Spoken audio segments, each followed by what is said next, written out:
In this video, I want to talk about how you can use WhatsApp to master a language. In our situation, we'll particularly be talking about Arabic, of course, and how we use it on the program.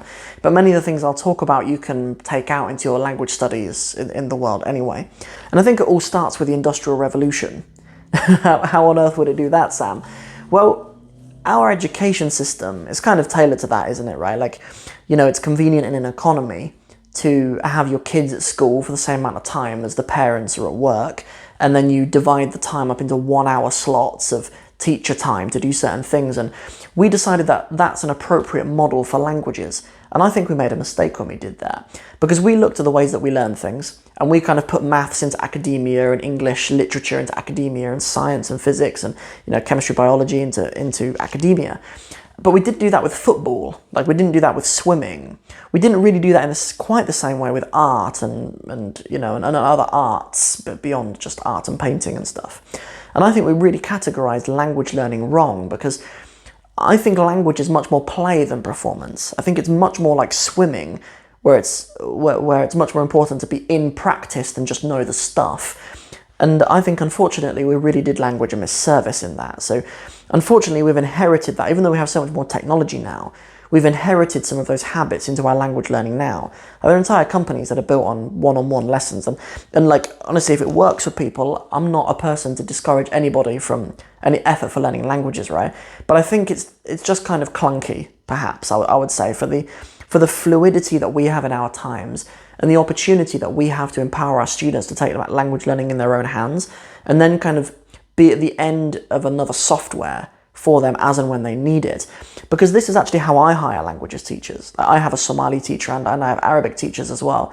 And I don't pay for one-on-one lessons with them. I hire them on a retainer to correct my mistakes and stuff. I send them voice notes all the time on WhatsApp, and I take pictures of stuff that I'm reading, and I get them to teach me very specific things. And it's very regular throughout my life, like it's every few days and stuff. It's really incorporated into my general life, as if I was learning how to swim, and I was putting myself in the pool a lot. And I just had a coach there all the time to say, well, what do I need to tweak when I do this? And what technique could I use to improve on this? And how could I breathe better? And things like that. So I think that WhatsApp and, any app like it that has fast communication, and you can use different types of media. You can send photos and videos and voice notes and typed messages and stuff. I think we should use things more like that, perhaps more than doing one-on-one lessons. So that's why we incorporate that in the Arabic in 60 Steps program. That's why I have a phone dedicated to the program, and students WhatsApp me all the time. Like, the phone's busy all the time, and students are on the program, they're messaging me all the time about what they're learning. Can you correct this for me? Can you listen to me read? And things like that. And I find that's a much more flexible and much more realistic way, and a much more applied way of actually language learning. So that's kind of a way that I think language learning makes sense. And sometimes you may even need to teach a teacher how to do that, right? Like, I've worked with lots of teachers who don't really know how to do that, but for them it's much more lucrative as well, actually, because like my Somali teacher, my Arabic teachers, like, I doubt that they really put like 4 hours a month. Like, if I was having 1 hour a week with them or something like that, right? Over the whole month, I don't think they spend as much time with me as they would with that. And it's completely flexible, right? Like, I don't expect them to reply immediately, right? They often do, amazingly, but I don't expect them to. So it's often much better for them as well. And then again, on top of that, I mean, the idea of having a 1 hour lesson, that's not come from what's ideal for language learning.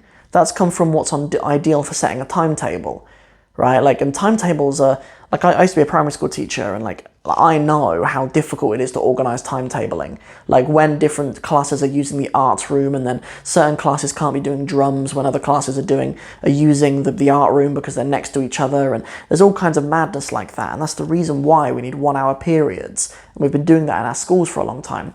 But for some reason, we've inherited some of these, school-orientated timetabling restrictions into our self-study. And I think that's kind of silly, really. And one of the ways that I think that we on the Arabic in 60 Steps program have grown out of that is to incorporate having more fluid WhatsApp support for students rather than so much one-to-one.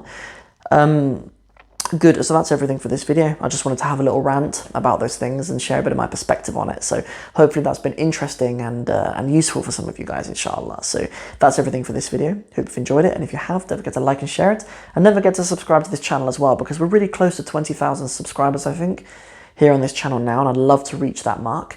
It'll be a huge milestone for me. So thank you so much for being part of it. Assalamu alaikum wa rahmatullahi wa barakatuhu.